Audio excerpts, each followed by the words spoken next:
আসসালামু আলাইকুম সবাইকে আদিবা ভিসা কেয়ারের পক্ষ থেকে শুভেচ্ছা। তো আজকের ভিডিওর টপিকস হচ্ছে ই পাসপোর্ট নিয়ে কথা বলবো।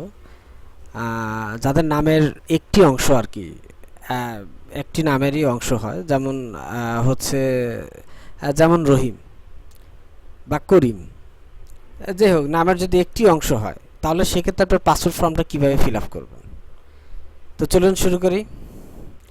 তা পাসপোর্ট ফর্মে আপনার হচ্ছে নর্মালি এখানে ফর্ম ফিল আপ করতে গেলে নিশ্চয়ই আপনার একটি ইমেল অ্যাড্রেস দরকার। তো আমি ইমেল অ্যাড্রেসটা, আমরা জানি যে আপনারা জানেন যে আসলে ইমেল অ্যাড্রেসটা কীভাবে করতে হবে। আর সাইন আপ ফর্মটা আপনারা নর্মালি ই পাসপোর্ট সাইন আপ লিখে সার্চ করবেন, PASS, এই যে ই পাসপোর্ট সাইন আপ।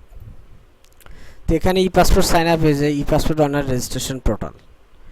তো এই পোর্টালে গেলে এখানে হচ্ছে সরি, এই যে এখানে গেলে এই যে দেখেন enter your account information, email address দেবেন, পাসওয়ার্ড দেবেন, repeat password, given name, surname, আর হচ্ছে ফোন নাম্বার। এই তো এই টোটাল ডিটেলসটা দিয়ে আপনারা সাইন আপ করে নেবেন। তো আমরা ধরে নিচ্ছি যে আপনি সাইন আপ প্রসেসিংটা করতে পারেন। তো আমরা আমার একটি ক্লায়েন্টের আজকে আমি কাজ করেছি, সেটা হচ্ছে যে আপনি কীভাবে করবেন। তো এখানে সাইনিং বাটনে প্রেস করার পরে আমি ক্লায়েন্টের প্রোফাইলটা আমি লগ ইন করি, সাইনিং। ওকে। তো দেখুন এখানে আমার ক্লায়েন্টের একই ফ্যামিলি, তারা তিনজন মেম্বার। তো তো সেক্ষেত্রে হচ্ছে যে ওনার এই যে দেখেন মানে মুমতাহিনা, ক্লায়েন্টের নাম হচ্ছে মুমতাহিনা।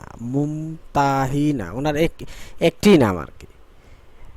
তো একটি অর্থাৎ নামের কোনো ব্রেকডাউন নেই আর কি। যেমন এখানে আছে এমডি জাহিদুল ইসলাম খান, এটা আমরা ফার্স্ট টাইম হিসেবে এমডি জাহিদুল ইসলাম ধরতে পারি, বা লায়লা আক্তার, লায়লা ফার্স্ট, এই কিন্তু ওনার তো নামের তো একটি অংশ। তো সেক্ষেত্রে আপনি কীভাবে ফিল আপ করবেন।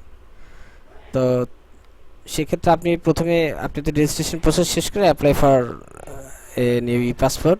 অর্ডিনারি পাসপোর্ট হলে অর্ডিনারি, আর যদি অফিসিয়াল পাসপোর্ট হয় অবশ্যই জিও অথবা এনওসি লাগবে। জিও হচ্ছে গভর্নমেন্ট অর্ডার, এনওসি নোয়া প্রেজেন্টেশন সার্টিফিকেট। এটা হচ্ছে অফিসিয়াল পাসপোর্ট কাদের জন্য, এটা হচ্ছে যে আপনার হচ্ছে যারা নবম গ্রেড থেকে যাদের শুরু আর কি, গভর্নমেন্ট চাকরি যাদের নবম গ্রেড থেকে, তারাই হচ্ছে নর্মাল অফিসিয়াল পাসপোর্টটা পাবেন আর কি। তো এখানে হচ্ছে তো ক্লায়েন্টের হচ্ছে অর্ডিনারি পাসপোর্ট, যদি অর্ডিনারি হয় অর্ডিনারি, সেভ অ্যান্ড কন্টিনিউ। তো এখানে আপনি অ্যাপ্লাই ফর মাই সেলফ, এটা যদি আপনি দেন তাহলে আমার ক্লায়েন্টের ইনফরমেশনটা এখানে চলে আসবে। এই তো যেহেতু এটা আপনি যদি আপনার নিজের হয় অথবা অন্য কারো যদি করেন, নিজের হলে I apply for my self, আর অন্য কারোর জন্য করতে কোনো কিছু করতে হবে না। এখানে আপনি সিলেক্ট জেন্ডার দেবেন, মেল হলে মেল, ফিমেল হলে ফিমেল। তো আমি ধরেছি মেল। আর এইখানে দেখেন এই যে সারনেমটা, গিভেন নেমটা না, এখানে আপনার সিঙ্গেল নেম হলে এখানে সারনেমটা আপনাকে দিতে হবে, এখানে হচ্ছে সারনেমটা দিতে হবে।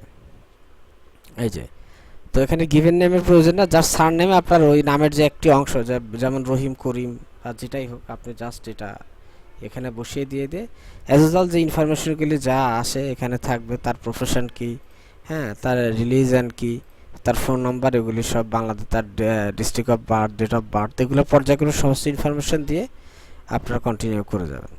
তো আশা করি বুঝতে পেরেছেন। যদি কারো কোনো কোশ্চেন থাকে এই বিষয় নিয়ে, ডেফিনেটলি আমাকে কমেন্ট বক্সে জানাবেন, আমি চেষ্টা করব আমি আপনাদেরকে সহযোগিতা করার জন্য, অবশ্যই মেসেজে রিপ্লাই দেওয়ার জন্য চেষ্টা করব। তো ধন্যবাদ সকলকে, আসসালামু আলাইকুম।